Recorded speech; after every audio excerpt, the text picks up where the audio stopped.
Саламатсыздарбы, құрметті әріптестер. Барлықтарыңызды көріп отқаныма өте қуаныштымын. Мына жағдайда бәрімізге тек қана жақсылық, денсаулық, сәттілік тілеймін. Білім сапасы және мониторинг бөлімінің 2019-2020 оқу жылының бірінші жарты жылдық есебінен сараптамасы. Күнделікті сабақ жоспарына сабақтың мақсаттары дұрыс қойылған.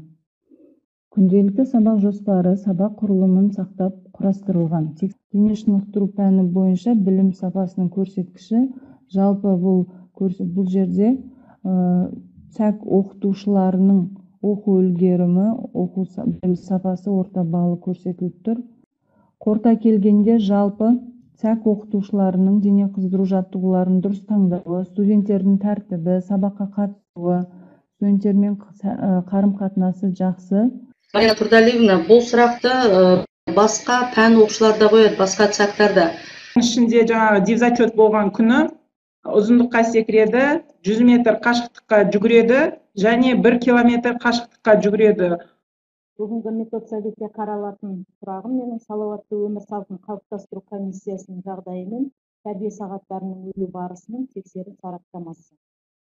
Енді өзім сөзімді қорытындылай келе, салауатты өмір салтын қалыптастыру комиссиясының жағдайымен тәрбие сағаттарының өту барысы дұрыс жолға қойылған деп ойлаймын.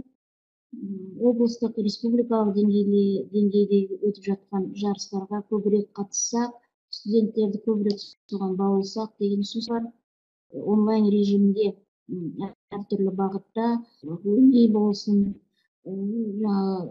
салауатты өмір салтын насихаттау болсын, әртүрлі байқаулар өткізілуде, соған да атсалысып қатысыңыздар. Жас мамандар, сіздерге біз көп үміт артып отырмыз. Сапасы соншалықты жаман емес, өзім тексерткем, қасында сол кезде болған етін, әр пәнді жеке отырып, және Нұржамал Мұхтарова және қасында көмекшілермен бірге отырып тексерткенбіз. Әр бөлім меңгерушісіне осы жазғы сессияда өтетін кесте жіберілді кеше.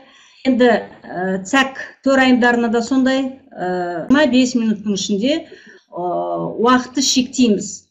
15 минут 30 сұраққа, 50 сұраққа 25 минут.